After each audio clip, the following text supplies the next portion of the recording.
नदी के किनारे बसे सोनपुर नामक गांव में रामू नाम का एक मछुआरा अपनी पत्नी लच्छो के साथ रहता था।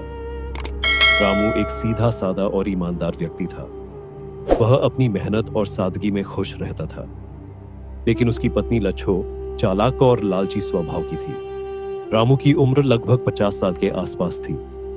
दारिद्र्य और चिंता ने उसे समय से पहले ही उम्रदराज दिखने वाला बना दिया था, लेकिन फिर भी रामू हर दिन सुबह सुबह उठकर जाल लेकर नदी पर मछलियां पकड़ने जाता और शाम तक जो भी मछलियां पकड़ता उन्हें बेचकर अपनी गृहस्थी चलाता। रामू अपनी मेहनत से खुश रहता और ईश्वर का धन्यवाद करता कि उसे 2 वक्त का खाना मिल रहा है।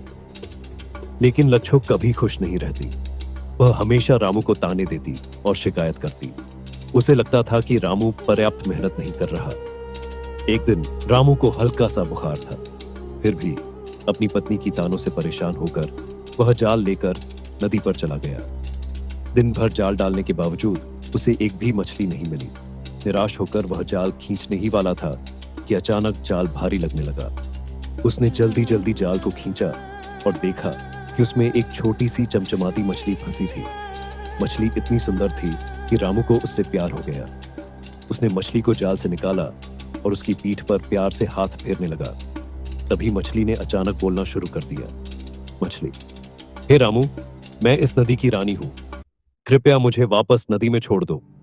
अगर तुम ऐसा करोगे तो मैं तुम्हारी हर इच्छा पूरी करूंगी।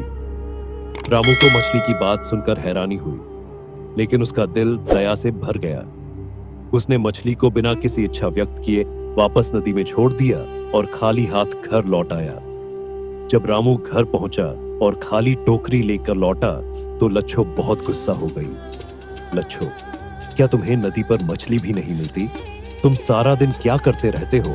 रामू ने उसे सारी घटना बताई, लेकिन लच्छो का गुस्सा शांत नहीं हुआ।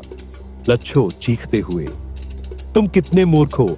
ऐसी जादुई मछली से कुछ भी मांगा जा सकता था और तुमने कुछ नहीं मांगा। जाओ और उससे खाने पीने का सामान मांग कर लाओ। रामू फिर से नदी पर गया और मछली को आवाज दी। रामू, हे नदी की रानी मछली, कृपया मेरी विनती सुन लो। मेरी पत्नी के कहने पर मुझे खाने पीने की चीजों की जरूरत है। मछली मुस्कुराई और बोली, जाओ, तुम्हारी यह इच्छा पूरी हो जाएगी। जब रामू घर लौटा तो उसने देखा कि घर के बाहर खाने पीने की ढेर सारी चीजें रखी थीं। लच्छो बहुत खुश हुई, लेकिन उसकी खुशी ज्यादा समय तक नहीं रही। अगले ही दिन उसने रामू से कहा, अब खाने पीने का सामान तो है, लेकिन मुझे अच्छे कपड़े और गहने चाहिए। जाओ और मछली से मांगो। रामू ने फिर से समझाने की कोशिश की, लेकिन लच्छो की जिद के आगे उसे फिर झुकना पड़ा। रामू ने फिर से मछली को आवाज दी और अपनी पत्नी की इच्छा बताई। मछली ने कहा, ठीक है, यह इच्छा भी पूरी हो जाएगी। जब रामू घर लौटा तो उसने देखा कि लच्छो सुंदर कपड़ों और गहनों में सजी धजी बैठी थी। लेकिन कुछ दिनों बाद लच्छो ने फिर से कहा, इन कपड़ों और गहनों के साथ मैं इस झोपड़ी में अच्छी नहीं लगती। जाओ और मछली से एक महल मांगो। रामू को बहुत बुरा लगा, लेकिन उसने फिर से मछली से यह इच्छा जाहिर की। जब वह घर लौटा तो वहां एक शानदार महल खड़ा था। महल मिलने के कुछ ही दिनों बाद लच्छो ने और अधिक की मांग शुरू कर दी। वह चाहती थी कि उसे पूरे राज्य की महारानी बना दिया जाए।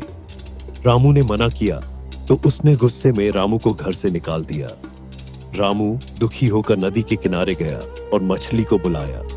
मछली, कहो रामू, अब तुम्हारी क्या इच्छा है? रामू शांत स्वर में, हे मछली रानी, अब मुझे कुछ नहीं चाहिए।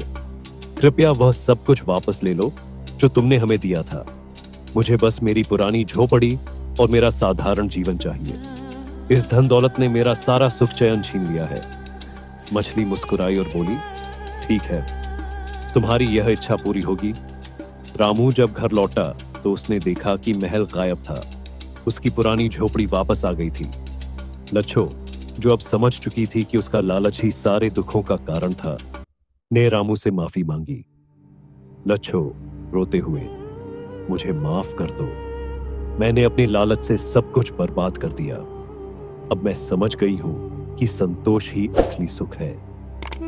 रामू और लच्छो ने फिर से एक साधारण लेकिन खुशहाल जीवन जीना शुरू कर दिया।